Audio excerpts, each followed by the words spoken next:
Okay, so today we're going to learn how to make a joint and a couple other things. So the first thing we're going to do is we're going to create our first joint. So I'm just going to cut a strip of material about an inch wide or 25 millimeters wide.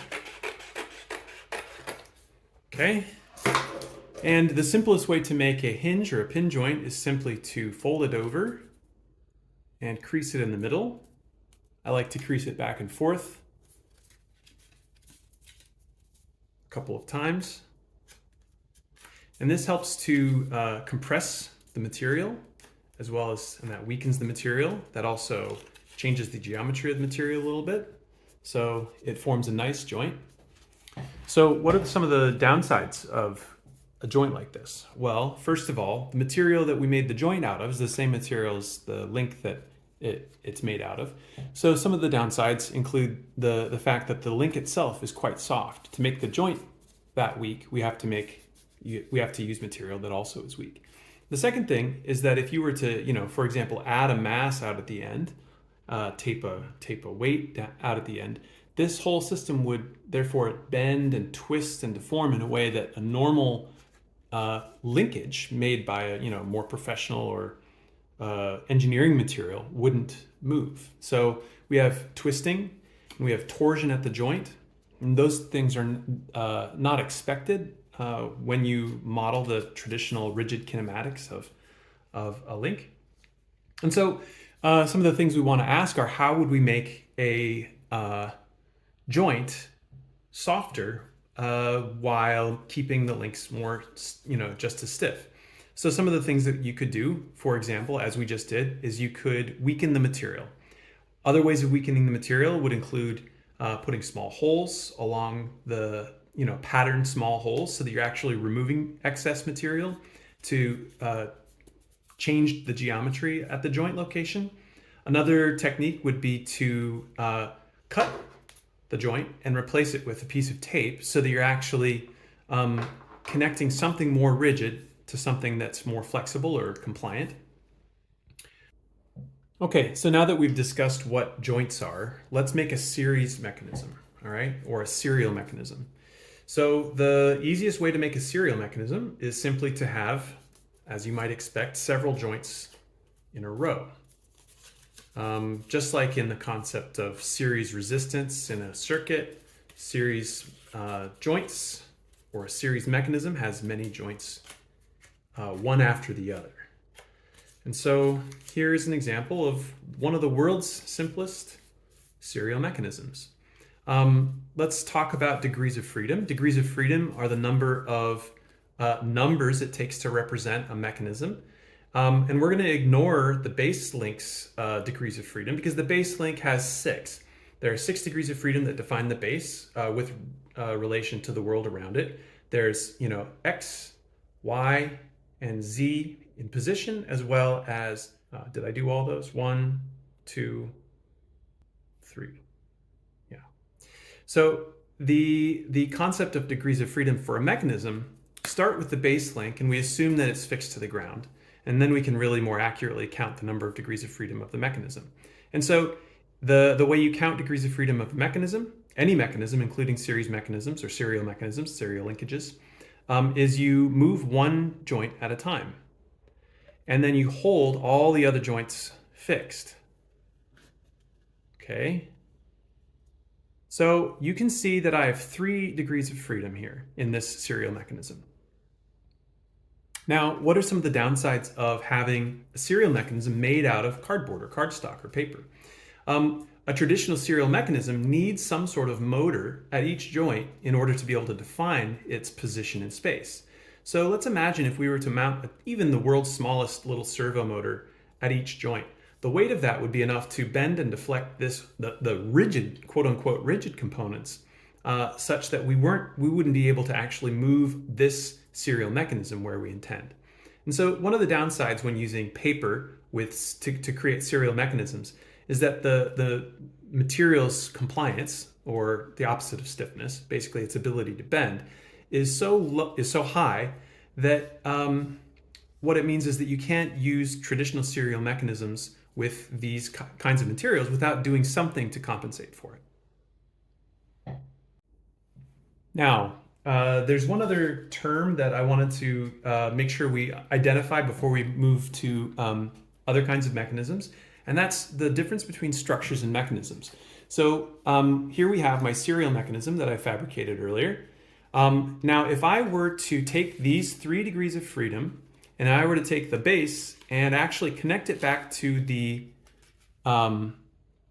distal end, and proximal and distal are 2 keywords that you should definitely remember. Proximal means closest to the base. Distal means furthest away from the base, closest to the end effector or the tip. End effector of a robot is basically the working part of the robot, the part that interacts with the world. So if this is the base, this is the end effector. This is more proximal, less proximal, less proximal, even less proximal. And this is less distal, a little more distal, and this is very distal, right? So the distal end, the proximal end, when this is the base. Anyways, if I connect the proximal and the distal end together, okay, so I use my stapler to connect them. I now have what we call a structure. This is a structure because I have removed all of the degrees of freedom of this system.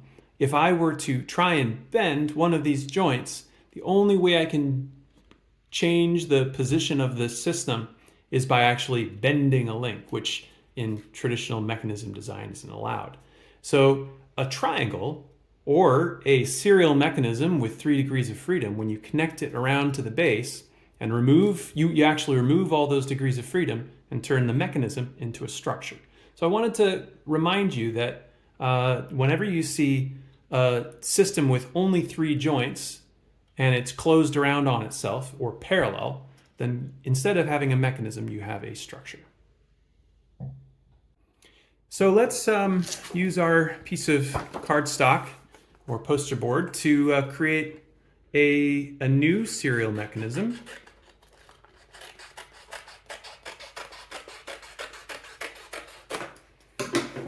And we're going to convert that serial mechanism into a parallel mechanism. Now, we've already talked about what a serial mechanism is. A serial mechanism is a mechanism where the joints are arranged one after the other, and it's open, meaning that the end doesn't loop back on itself and get connected back to the base.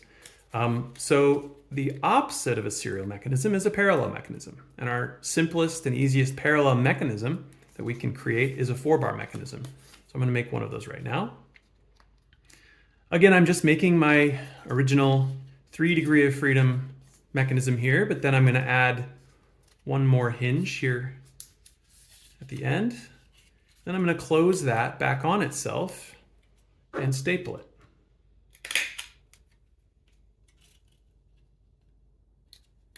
So now we have our simplest parallel mechanism, in my opinion, which is a 4-bar mechanism. You see this all over the place in the real world, but a 4-bar mechanism is really just 4 rigid bars connected in a loop by 4 pin joints. And one of the other things that I'll talk about is that this is a planar mechanism. If you were to, put this on the table, its behavior on this plane or this plane is identical. You could represent this mechanism just by a line drawing on paper, and the way it behaves in 2D is the same as it behaves in 3D. Now, let's talk about what I did to actually create this parallel mechanism. I had 4 joints, and then the distal end I actually attached back to the base, the most proximal end, to create this 4-bar mechanism. The act of actually connecting these was done by a stapler. And if you think about the planar position of that distal end, I had 2 degrees of freedom to position this, this joint in space. And I had 1 degree of freedom to orient the most distal link. Because I've stapled it, I've actually defined the XY position of the joint as well as the theta angle of the distal link. And that's taken away 3 degrees of freedom. Okay, so if we're thinking about degrees of freedom, as we talked about in the mechanism, are the number of numbers it takes to represent an object's position or configuration. Configuration as a function of its joints. Because I had a 4 degree of freedom serial mechanism, and I took away 3 degrees of freedom with constraints, that leaves 1 degree of freedom left. Unlike our structure, I'm able to move one of these joints. If I hold that joint steady though, and try and move another joint, you can see I am not able to move any of the other joints without just bending a link. So I've truly removed 3 degrees of freedom from this system by adding 3 constraints. 2 of the constraints are position constraints. One of them is an orientation constraint. And by removing those degrees of freedom, I have gone from 4 to 1. And so a parallel mechanism, a 4-bar mechanism, the reason why I say it's one of the simplest parallel mechanisms is because it has only 1 degree of freedom, even though it has 4 joints. Now, we have talked about our 4-bar mechanism. What happens when we add another joint to this system? How many degrees of freedom do we add? We've already talked about how we have 4 degrees of freedom originally in this system before we stapled it together. We took away 3 degrees of freedom, leaving 1. So does it make sense? What would happen if you added another joint?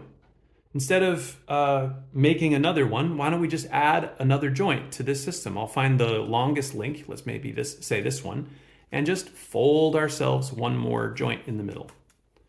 Then we'll start counting the degrees of freedom again. How many degrees of freedom do you think we have? Just making my hinge here.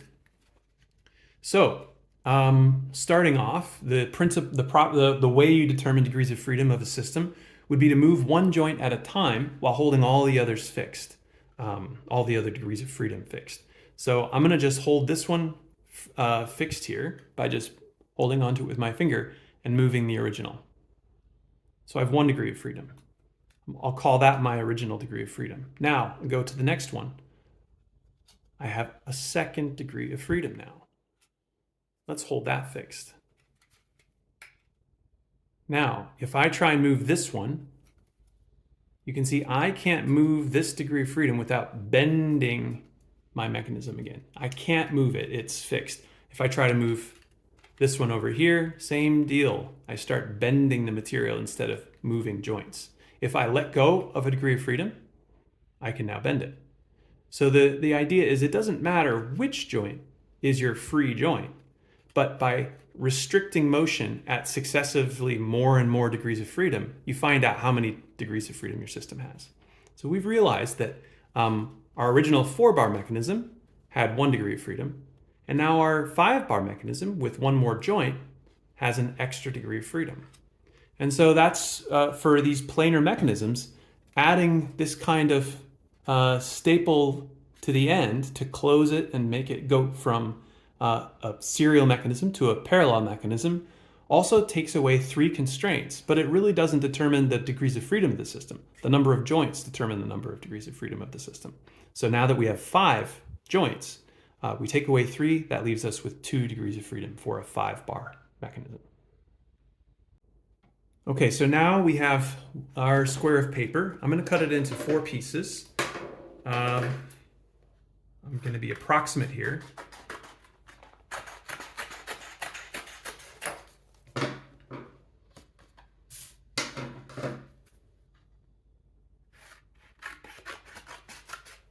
Now let's talk about spherical mechanisms.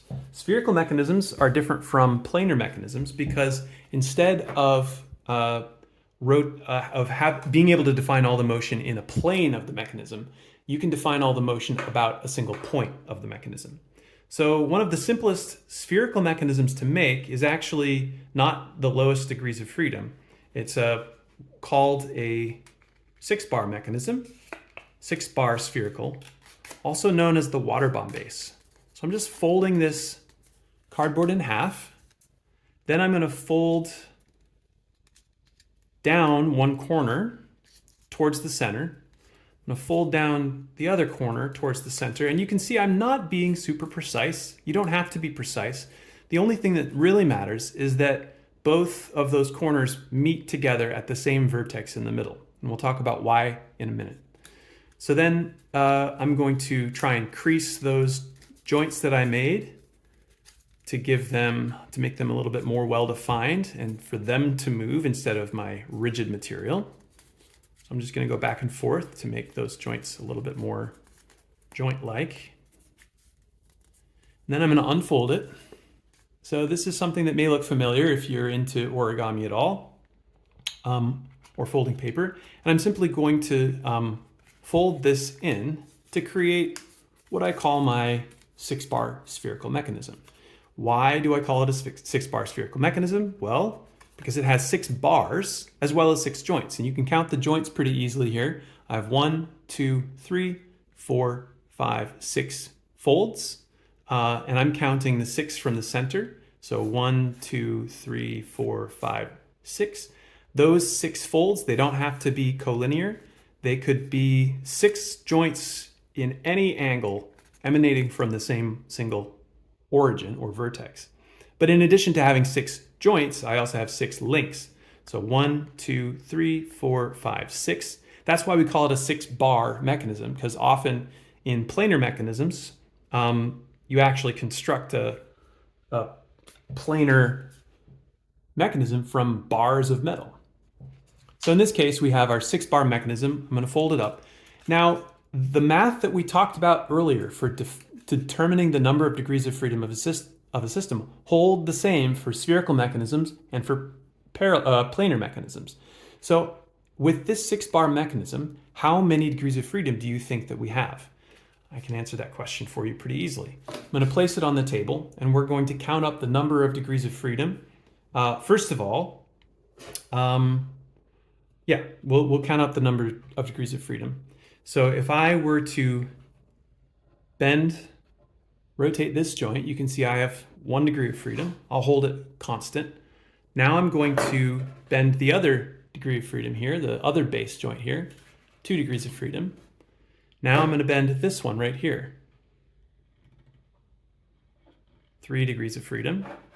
Now I'm going to hold all these and I'm going to try and move this one.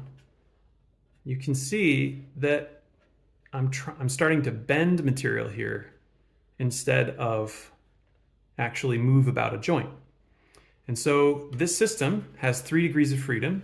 We can verify that by going through the same argument that we did with the planar mechanism.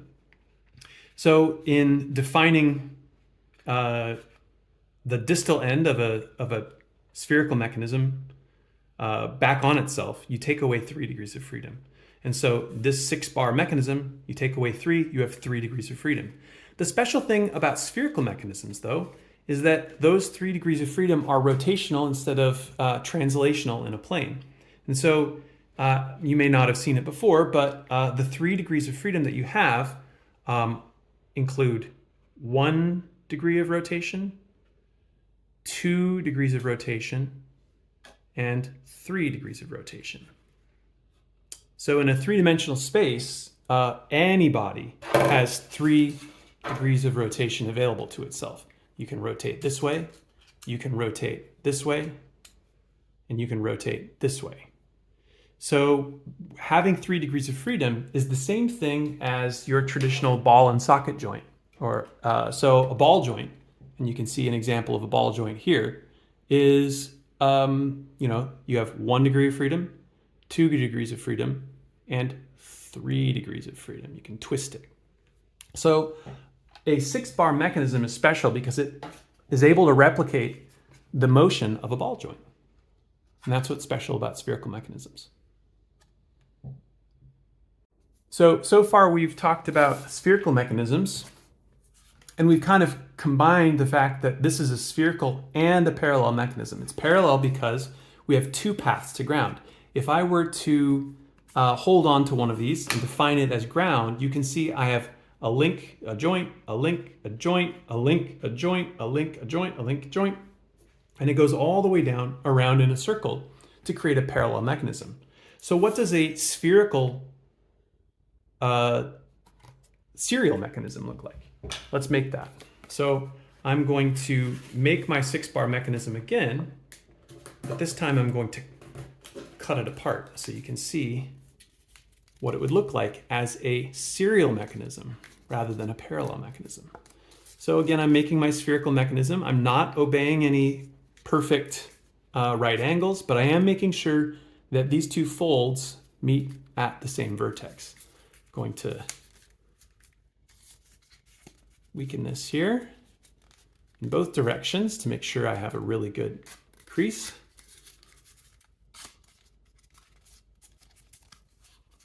Okay, but as you can see, we still have a parallel mechanism. How do we make a serial mechanism from a parallel mechanism? That's actually pretty easy. We cut it apart. So I'm going to take this and cut all the way to the center vertex. So now, starting here as our base, now you can see we have 1, 2, 3, 4, 5, 6 degrees of freedom. So you can make spherical serial mechanisms, spherical parallel mechanisms,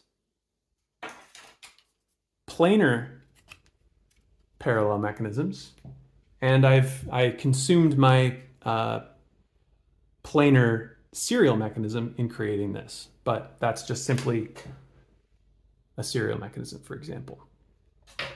So why is this interesting or useful? Well, it's really a good case for understanding how you take away degrees of freedom. So in this case, you can see that my end effector, if I were to connect this point to this point, I'm actually removing 2 degrees of freedom from the system. So if I were to put this point on this point, I would be removing 2 degrees of freedom. There would still be some ability to rotate about this point if I just put this point on that point. Now, if I also constrain the angle of the system, now I'm removing 1 more degree of freedom. So now I have 3 degrees of freedom taken away, and that converts it back to a spherical mechanism that's parallel. So while this is a good, an easy thing to make, it also allows you to understand the difference between series and parallel independently from planar and spherical mechanisms. So just an example. Okay, so now that we have 2 parallel mechanisms already made, let's talk about some of the advantages of parallel mechanisms a little bit more. Well, first of all, because I have 2 pathways out to my end here, this pathway and this pathway, for this 5-bar mechanism, the system is a little bit stiffer because basically I have 2 materials in parallel holding the same, let's just say holding the same weight together. There's also advantages in that I have all these joints lined up. It helps me eliminate any error due to torsion. So this system is a little bit more torsionally stiff than a serial mechanism. But for me, as a designer of robots, one of the biggest advantages for parallel mechanisms is that I can define where my motors can be placed with a little bit more freedom. With the typical serial mechanism, and let's remake our serial mechanism just so that we can talk about it again. And I'll just make a 3 degree of freedom serial mechanism really quickly. Just as a talking point here. Fold this back on itself very quickly. So I have my serial mechanism. As a reminder, in order to place, to define the end effector, I have to place a motor here, here, and here. The problem is that the weight of those motors adds to the mass and inertia of the system. So if I were to add a heavy mass here and here and here, it would be hard to carry this system around without the mass of those motors impacting the performance of the tip of this end effector. Imagine how our fingers are laid out. We have fingers that are very lightweight. They're able to move very quickly compared to the speed that my arm can move. And the reason why is because they're small and lightweight, and the motors, the muscles that actually move them, are way down here. They're mounted down here. And so the same thing goes with this. If I have to put a heavy motor to control the position of this joint out at the distal end of my robot, Suddenly it's going to be droopy, it's going to be slower, it's going to be heavier, and I have to lift that mass in order to move this little tip around. Now, in contrast, with a parallel mechanism, I have 2 degrees of freedom, but only but 5 joints to pick from to mount those on. And so if I wanted to define this as my end effector, I can mount my joints down here. Whoops, my 2 degrees of freedom can be mounted at the base of my end effector. So if you think about wanting to be able to create an XY translation of this tip, I could move both my left and right motors this way to move the system left, move them this way to move the system right, move them together to move it up, and move them anti-parallel to move them back. So up, down, left, right. This 2 degree of freedom system allows me to mount the motors here. And if you think about this as maybe like the leg of a robot, where the platform of the robot is here, that's a lot easier to mount the motors to than way out at the tip of a lightweight and low-cost cardboard foot. So some of the advantages of parallel mechanisms are that they're stiffer, torsionally stiffer. There's more material defining the position of the end effector that makes them stiffer, but also you have more freedom in selecting where you mount your motors, and that allows you to keep the distal end of your robots lighter. Now, I wanted to also make one other kind of mechanism today, and that's called a curved crease mechanism. It's a little bit different from the series mechanism that I just showed, or a traditional origami inspired joint. And so to make this curved crease mechanism, I'm going to just use a pen here, and instead of creasing a line like I did with my joint here, my regular pin joint, I'm going to draw a curve, and the act of drawing the curve presses material down. You don't have to be perfect, but you can sort of see that I've just drawn a curve. The ink doesn't matter. It's the fact that I press down to create that curved line. And so what happens when you have a compliant material or flexible material is that when you create a curved crease hinge, the curvature on one side needs to propagate through this line, through this curved crease hinge to the other side in order to satisfy, in order to not bend or stress the material out.